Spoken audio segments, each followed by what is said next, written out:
Right, so now we move on to our second extract today. As I say, this is looking much more at a formal academic solo, and it's nice having this sort of contrast of having had a quartet and then a solo to present to you. As I mentioned, Peter Wright was the producer of this. I think if anyone has read his wonderful autobiography, I think you'll realise it was perhaps not the happiest experience of your career working on this, quite challenging. And as I said, I think one of the sort of challenges came about partly because of this sort of sense of the Royal Ballet's heritage. The Sleeping Beauty, of course, is a hugely important ballet for the company, and it has been very significant from the opening of the Royal Opera House after the war, the production that made the company's name in New York and America, and the Messel production, one that was obviously very much loved for many, many reasons. I think one of the important things with this was going to be a fresh look at the Sleeping Beauty, and I think we must remember all the way through that Frederick Ashton himself was a great champion of the Petipa repertory. He himself would often say that he would sort of, happily steal from what Petipa had done, but of course he would make it his own. It wasn't just a case of just straight pinch. It was finding ideas and also referencing the fact that his basic lexicon, his vocabulary of dance, was drawn very much from that of Enrico Cecchetti, who had been involved in the very first performances in 1890 in St. Petersburg, both as Carabosse and the Bluebird. So there is that sort of heritage.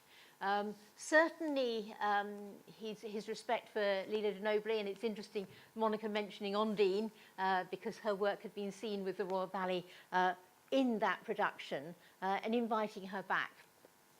And I think it's quite interesting. I mean, actually, at the V&A last year, we acquired a wonderful little cache of Lila de Nobile's designs for this ballet, and a lot of them are more storyboards than actual sort of costume designs. So there's that sort of detail.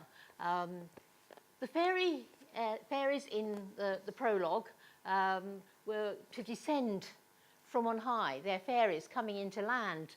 And I understand that the Royal Ballet's budgets didn't actually allow the sort of escalator effects to come into being. It's interesting to sort of think what ideas might have been sort of used.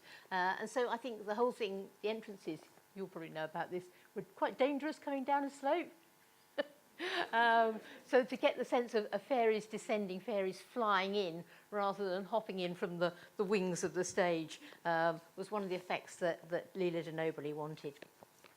I think it's interesting that within this production, again, as I said, with the Swan Lake, the incorporating of the prologue to help audiences.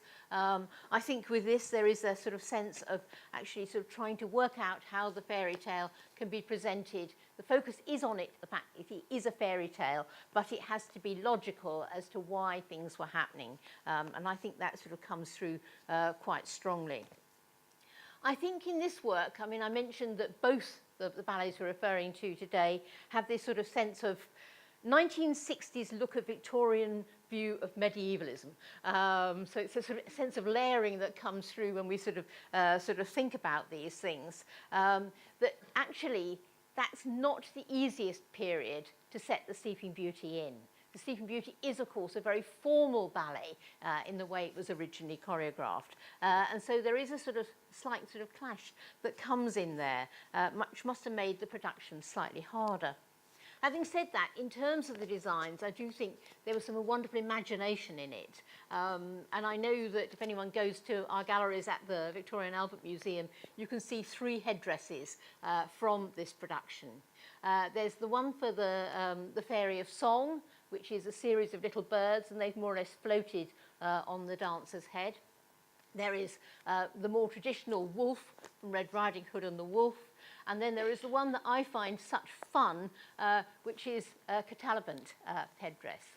And so after the court has gone to sleep for 100 years, the birds have made a nest on his head. A lovely device, but I do wonder with some of these things how much the audience would really have noticed them. Of course, now with screening all productions, audiences throughout the country, throughout the world, have the opportunity of perceiving details that sometimes don't carry very strongly in the theatre. And of course, this Sleeping Beauty was actually filmed by the BBC, although only parts of it survive. Anyway, with the fairies, to make them more comprehensible, instead of having elaborate names like Crystal Fountain and Breadcrumbs, they are turned into the qualities that they give to Aurora. So we have beauty, modesty, honour, song, temperament, that was you, and joy. So sort of that sort of sense of trying to bring the sort of characteristics to the work. So it's joy that we're looking at today, and so this is an additional fairy. The music is from the jewel seen in the jewel variation in the final act. It brings the sort of the good fairies up to 7, and so that sort of helps to sort of rearrange the sort of formats. But remember, of course, Carabosse is also a fairy, so there are 7 fairies in Sleeping Beauty in its original form. So the Fairy of Joy was created by Georgina Parkinson, who we've already heard a little bit about. One of the critics said that in it she was like a dragonfly. And the second cast was Laura Connor, and comments about her performance were talking about the vivacity and brio in this solo. So I think the time has come for us to move into it. So not your solo, but one you must have watched over and over again. I watched it, and I also wanted to do it, and I wasn't allowed to. So you get your chance now to get nearer. So Monica, Thank over you, to you. Jane. Actually, just I meant to say one thing in talking about the Spanish dance and Carl Toms as the designer, because they designed a really wonderful red dress. Carl and his assistant Colin designed the most wonderful flame red, but it was chiffon. And it was quite wonderful because they floated, the dresses moved, and so there was a tremendous sense of movement to them. So, of course, we couldn't recreate that today with the girls with their little cream skirts on, but I meant to say that because the costumes I thought were quite wonderful, and we just loved wearing them. So there we go. Now we come to Joy. Now we have Isabella Gasparini with us. Thank you, Isabella. Now, again, we've done a really quick learn on this. It's not a long solo, but of course, being Sir Fred, it's very detailed, very particular, and the use of the head, the shoulders, the arms, and we're yet to explore that because I said to Isabella, I'm going to just teach you the steps, sort of, and so unless she's done a sneaky peek at something, we're going to be able to talk a little bit about the detail that Sir Fred always wanted with something like this. So let's just start, my darling. I'm worried about the slipperiness. Yes, so you're coming in from that side.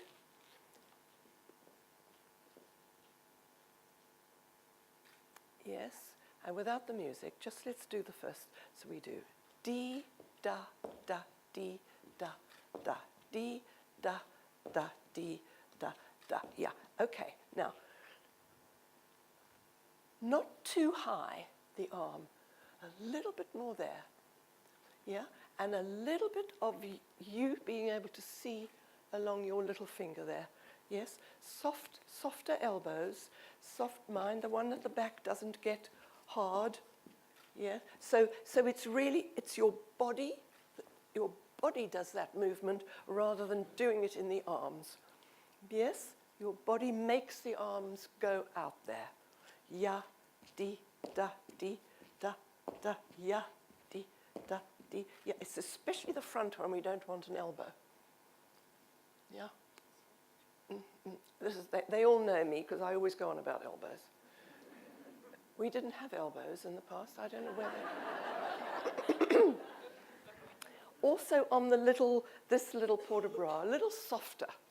From here, you've done here. Now a little, so it's continuous.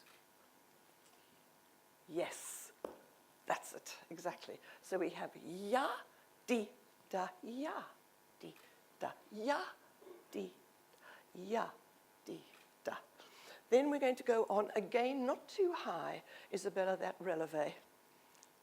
Ya, di, da, ya, di, da. Yes. Now we want more than just an indicated head. We want the head to drop.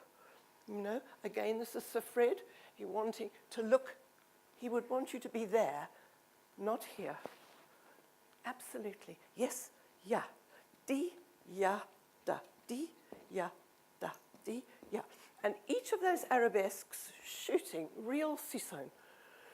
So we start up the back, and by the time you've done 8 of them, I want you down by that little mark down there.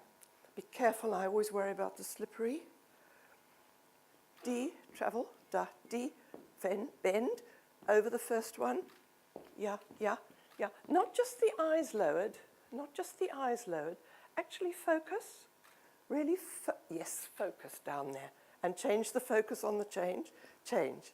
Di, ya, di, da. That's it. Okay. Let's just do that much with music, please, Michael. So we have no intro, we just start with the conductor. Ready, and.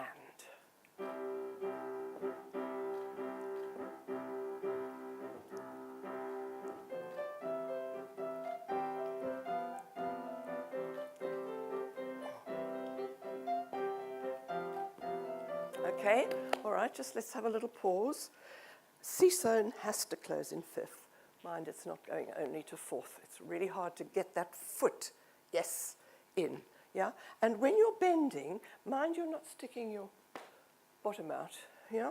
You're bending, but this way, so that you're really, yeah? Here is like this, here is like this, and from the upper body, you're going over. Don't do that to bend. It's a bit better. Yeah, come up. Demi-plie, just demi-plie, demi-plie. Now, don't move this. No. Yeah, that's better. Yep, yeah, that's it. And each time 5th. All right, so let's just talk on. Di-ta, di-ta, ta, di-ta, di-ta, ta. Yes, di-ta, jet, di-ta, jet, di-ta, jet. Yeah, di-ta, di, di-da, di, di-da, di, di. That's right, that's fine. Let's just try that with music, please. If we can have, yes, two arabesques in. Di-da, di-da, da, di-da, di-da.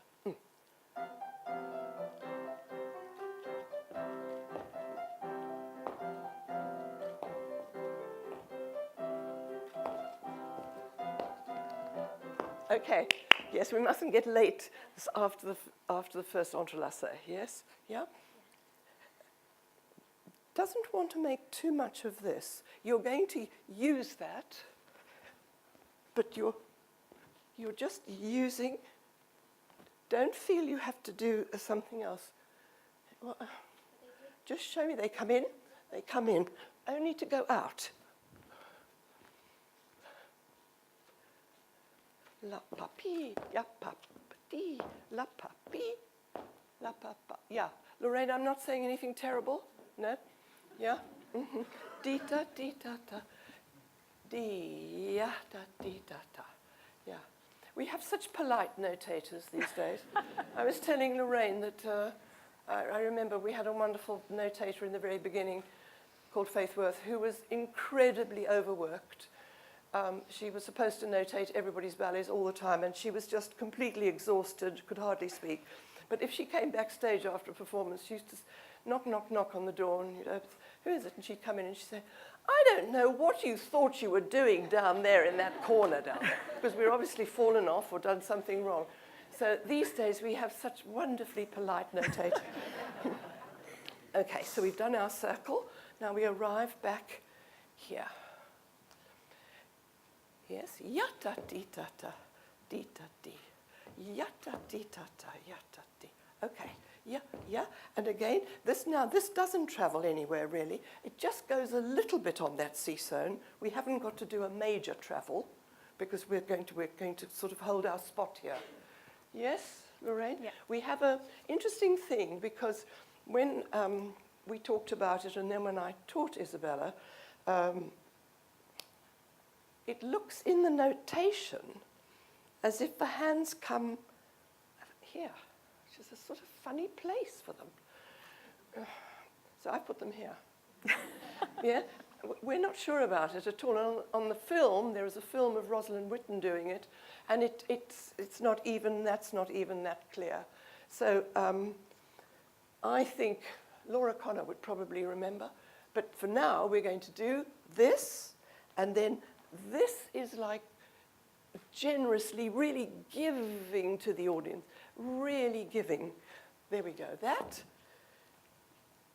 Yes. Yeah, yeah. I think you can travel a little bit in order that you don't feel you're almost going backwards. That's better. That's better. Yeah. And also, darling, try to take your ciseaux in this direction. It's a little bit open, so we're all a little bit flat. Let's take it there, and you're here. And then let's take it here. Yeah, so we really see the change from one corner to the other. Yeah, it's letting your back, it's letting your upstage arm. Don't feel you have to ciseaux like that. Let yourself ciseaux. Yes. We are talking 1968. Yes, and Sir Fred. Yes, go on. There we go. That's much prettier. Yeah. Ciseaux does look lovely like that, rather than like that. Again, absolutely slap into that fifth. Really close it like 2 feet on the floor. Da-dee, yes. The fastest feet in the ciseaux, and the strongest, and show that passé. Yes. Yeah. Front, back. Not front side. Front, back. Front, back. Front, back. Yes. Yeah. Then we go round again. And la.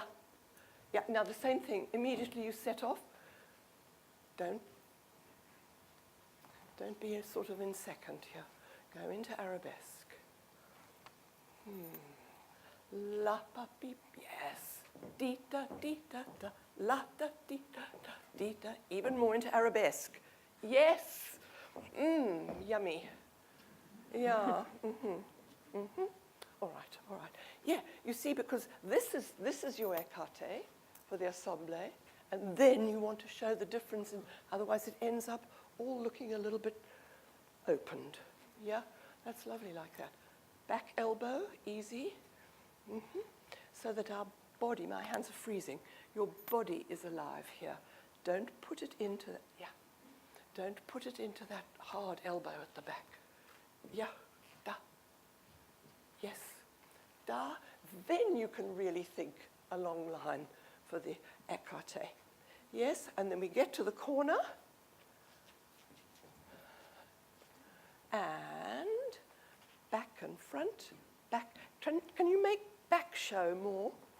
Back out, front out. Back out, front out. Back out, front out. Back out. Yes, and a little bit lower, Isabella. A little bit lower. It's up here. Can you put it on the more on the coup-de-pied? Yappa, yeah, yes. Go on. Yes. Dee dee dee dee dee dee dee dee dee dee. Down and down. Dee da dee da da dee da dee da da yeah. Dee. Very good. La. Not da. Yes. Yes. Yes. The feeling that your hands are so long. Your feet without. Yeah. Yeah. Yeah. And I think being Fred, yes. Yes. Yeah. And I think being Fred, he would want more bend, a little bit more upper body. Think of it in your upper body. Don't even think of it in your waist, because you've got to control yourself so much on those piqués. Upper body. Yeah. D. Yes. Yeah. Just try and, yeah. Just a second, Isabella. Not forward. Just think of dropping that shoulder. Just on the flat, just on the flat. Just go PK. So big. Now just think of dropping it. Don't push this out. Yeah. There you go. There you go. Yeah. Yeah. Yes. Yeah. You do want to do that, yes. I don't think it helps you. Because I think you just want to think of being on your legs, on your hip. Yes, yes. Just try the whole line of it. Let's have some music for this, please. Michael, just a little lead into the last diagonal.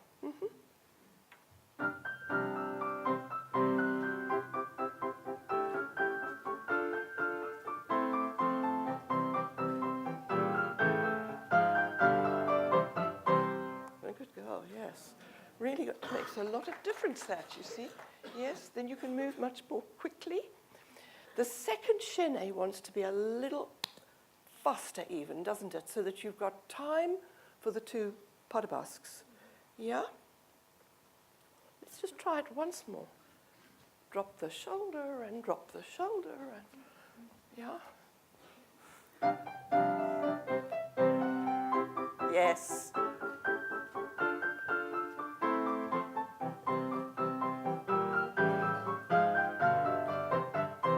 Good girl, yes, right. Okay. Now you see, 5/4 is such an unusual rhythm to work with. And, but of course dancers today are used to all kinds of music, and it's really not a problem. I remember when we first heard it, thinking, gosh, that's really weird, and feeling that you'd never get used to the fact that the 5 is cut off. You were looking for 6, but it isn't. It's 4/5, 1, 2, 3, 4, 5, 1, 2, 3. But it's a piece of cake for Isabella. All right. Darling, why don't we have a go? Yes? Are you feeling?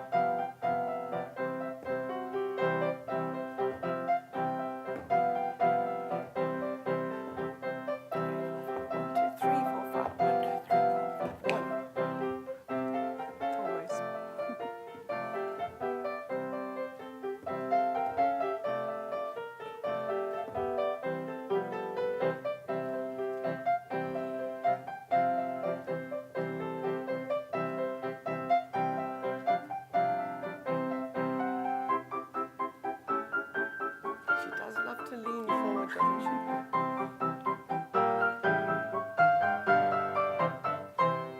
Oh, good girl.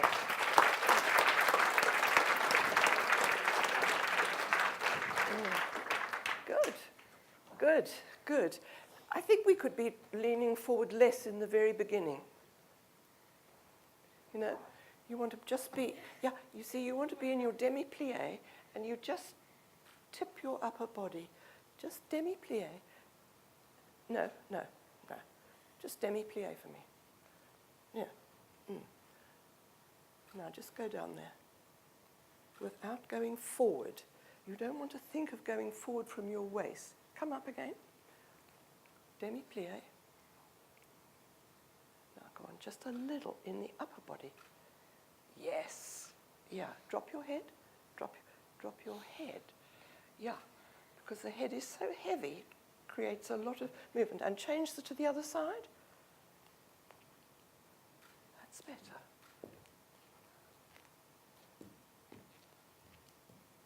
That's better. That's better. So the dart is in the ciseaux, the dart, and then you're absolutely on your balance. You move, you're on your balance.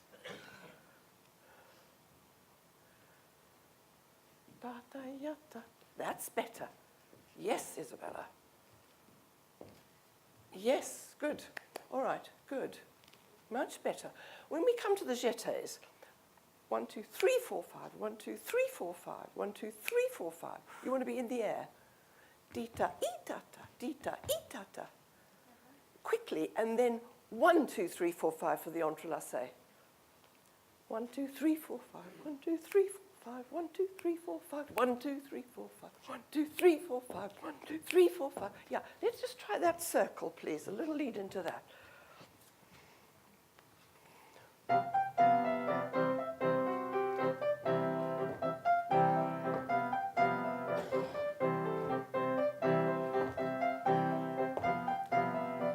Yeah, it's better, it's better. Your arms want to go even more ahead than your jeté on the 1, 2, 3. 3, not 3. 1, 2, 3. 1, 2, 3. 1, 2, 3. 1, 2, 3, 4, 5. 1, 2, 3. That's it. D. D. Yes, exactly. Yeah, yeah. Now, again, really get to fifth. Assemblée. Coupé. Yes. Yeah. Yeah, and you. I want to give you a little push into your arabesque.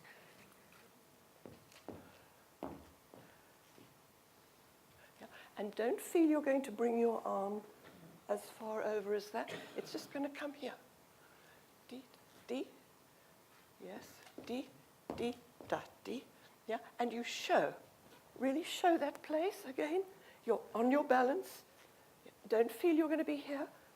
You're on your balance there. Yes, yes. Yeah, yeah, yeah, yeah. And you see you want to take your whole upper body into that arabesque. Yes. Yeah. Yes. There we go.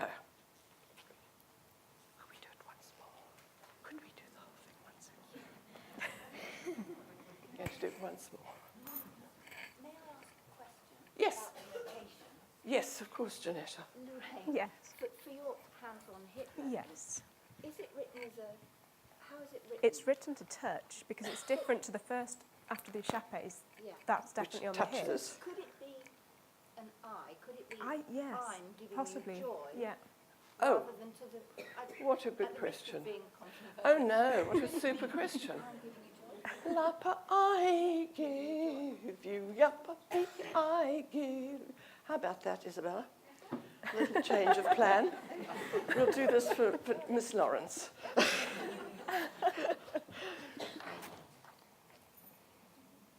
Isn't that interesting? Yeah, and there's nothing written in there about that, is there? No, it's But not it is written, written but as that. it's- I. Brilliant idea, Janetta. Brilliant. Super. Okay, so do you want to just la da dee dee da dee, ya da dee da da dee da dee da da, ya da dee da da, ya da dee, ya da dee da da, ya da dee da da, ya da dee da da. Oh, we like that, don't we? We definitely like that. Change of plan. Lovely. So we just put that in, please, in a minute.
Show back and front.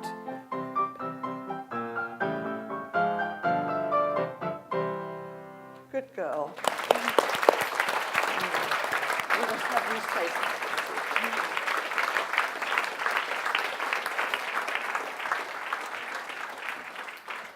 Thank you, Isabella.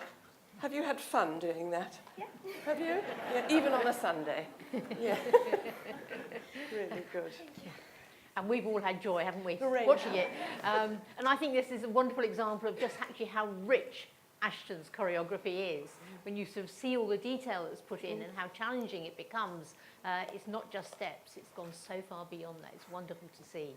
Right, I want to ask Monica a question first of all. And you just said, well, at the end of, before we started work on this, about Carl Tom's costume that you wore and how wonderfully it moved. Yes.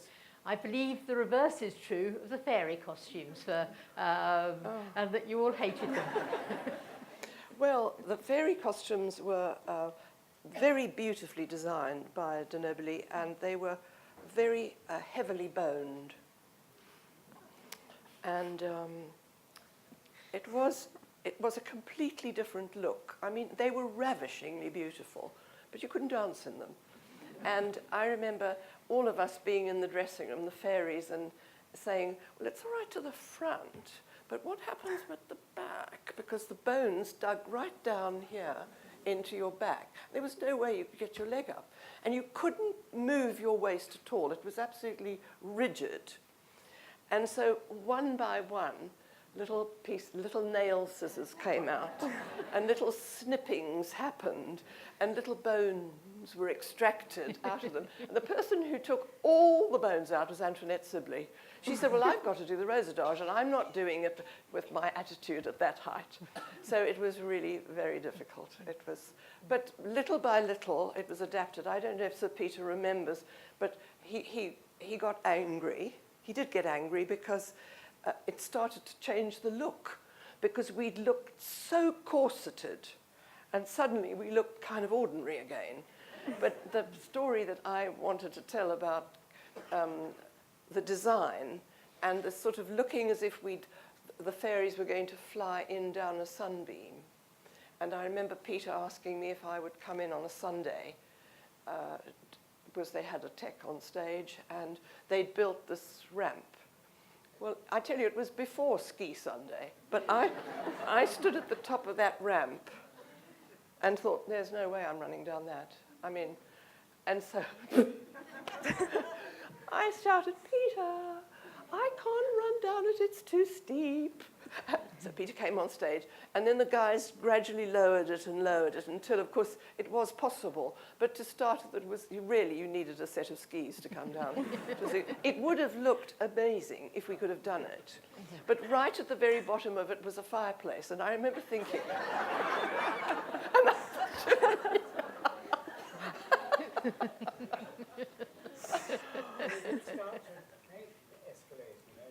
They did want an escalator, but they couldn't afford it. Yes. Well, of course, can you imagine? But can you imagine that the escalator wouldn't... It would never have gone as... We needed one of those like walker-lators, like at the airport now, wouldn't we? We'd need one of those tipped. Yes, but not easy.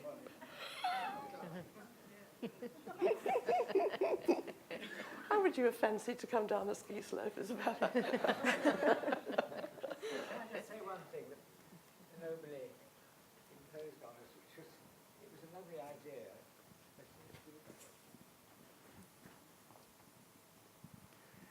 One of Leela de Nobley's ideas, which was marvellous, but hell to realise, which she wanted the prologue to take place in the Queen's bedroom, with the Queen still in bed after the birth. And to adapt the Queen's role in that, because there's a lot of lovely mime. Some of it we managed to do when she was in bed, but I did manage to persuade Leela, can we please now realise that she's actually much better and can come She can out get of the out bed of bed. and do some of it so we can see her. And there were wonderful ideas, but so Wonderful. difficult to Wonderful. to I think realise. the scene I remember most of all was the hunting scene. The hunting scene was ravishingly beautiful, wasn't Yes, but had a very difficult start because she wanted the prince to arrive on horseback. And the set was a built set and with ramps. And there was only one dancer in the company who could ride, and that was Donald McCleary. And also, dear Bill Bundy, the stage director, who looked after the animal, you know, ordering them, and he got a dreadful old milk horse, you know, took the carts round in those ancient days. And the dress rehearsal, I remember, I can't remember her name, one of the little dancers, well known, with a bit of a peaky nose and, famous. Anyway, her, yes. And she came up to me and said, Peter, remember, this is a ballet. And the horse went, actually. It was there for the dress rehearsal. But the ideas were there, but The very, ideas were very wonderful. difficult. Yes, yes, yes. Thank you. Thank you. Any Right, so do we have any other questions? Yes. When you start the ballet with one of them, first off, do you then go away and practice it for hours on end? Okay, the question is having learnt the steps from Monica, did you go away and practice for hours on end? I just had to keep going it over and over in my head because it's quite tricky. It's repetitive, but there are two manèges that are, like, feel kind of the same. One is jumpy and one is arabesque. So I just had to keep going it over and over to know what came next in the variation. But I'm not one to practice, like, physically do it. I like to mentally go over it and try to feel light, and then when it comes to doing it, it's different, but to have that feeling helps, yeah. I think visualizing is really valuable. I think people are taught to do that much more because you don't really need to keep flogging your body. And of course, Isabella's been in everything, in every act, in every ballet in this last week, and so there really hasn't. She wouldn't have had time, you know. She would have been there at midnight if she was. But she, you know, you can sit quietly and just keep seeing yourself doing it and hear. And because the music's not a problem, I mean, the 5/4 is unusual, but the music is not tricky. And of course, again, as Isabella says, it's repetitive. So you can really feel it if you're even not doing it, just seeing it, seeing yourself doing it. Yeah? Exactly, yeah. Mm. I want to ask Lorraine to say something about what it's like trying to take things off an old film and put them down on paper and then convince the dancers. That's a tricky one. I don't. What do you mean? Well, I think you do. I think what you do is you have a wonderful eye because you couldn't be a notator if you didn't have. But I think there's something really very time-consuming about taking things off a film. Yes. I think one of the most useful things that we do is musically, we go through it all and working it out with the music score and collaborating with the pianist in that respect, just to pass on, to get it as nailed down in that respect. With the old films, you sort of have to trust what you see because obviously we don't have anything else to go on. Yes. But yeah. And sometimes the films are really grainy. And Yeah, absolutely. And things like in the film that we were using for this happens from here. It doesn't come in at all to here or here. So having the combination of the notation that's saying that and then obviously that observation. But yes, she only comes to here, doesn't she? Yes, so there's so that's many right. things that And it's useful to have. And when we looked on the film, we thought it looked unfinished, that moment, didn't we? Yes. But you see, maybe when Rosalind was taught it, perhaps the person themselves didn't understand, Absolutely, or yeah. maybe there was no notator at that time. Yeah. And, you know, things get handed on. And then also, if a dancer finds a particular movement tricky, then they'll perhaps Adapt. not include it. You know, it's very individual. Yeah. Yeah. Could I just ask, what's fate actually the scores, or were there scores for the two things we've The seen today? Spanish, there was no score at all, not that we can find. We assume there is one somewhere, but we're not sure where. So I've basically written a rough version of that from Christopher teaching it and from the video of Christopher, etc. And the beauty solo, the beginning was really good, that section, but then from the PKs going round is really, really rough. There's no musical timing or anything on there, so we sort of had to work that out from the video and the notation. Video together. and remembering, really, yeah, in a way. absolutely, yeah. You know, sort of digging back. Yeah. Yeah. Well, I think that in itself emphasises how important these sessions are. The opportunity to go back, to rediscover, to see if what evidence we've got actually makes sense, to be able to think again about what might be meant by, and the value of having the people who are around creating, being able to pass on some of this information, and so that we can continue to enjoy these things in the future. So I think that these sessions are incredibly valuable, and I think also they are incredibly enjoyable. And as we've been dealing with joy, we can go on and have a joyous drink. Thank you very much. Thank you, Isabella, so much. Bless you. Thank you, darling. Thank you. Michael. Ladies and gentlemen, Thank you so much. Thank you, darling. ladies and gentlemen, I feel my task is almost done, actually, because I was about to thank the wonderful Monica, one of the trustees of the Ashton Foundation, and, of course, Isabella and Lorraine and Michael, and indeed the 4 dancers we had earlier on, for giving us such a fantastic and really very, very interesting afternoon.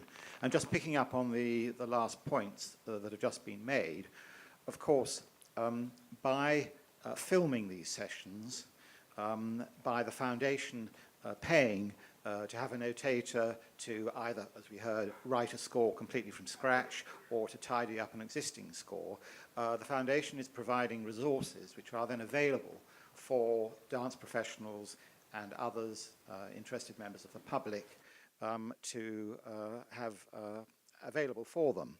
And you'll see on the back of your program, actually, that this is the 5th of our masterclass series.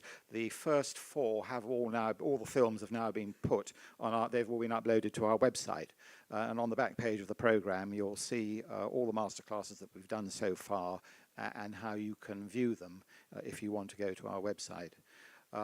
So it isn't just an enjoyable evening for an afternoon for all of you who are obviously great Ashton fans, important though that is, but it is also the foundation ensuring that we are playing a public role in helping to sustain and prosper the Ashton legacy. Ladies and gentlemen, we've said the thank yous. I say thank you to you for all your support for the foundation. Let's all go off and have a nice drink. Thank you very much.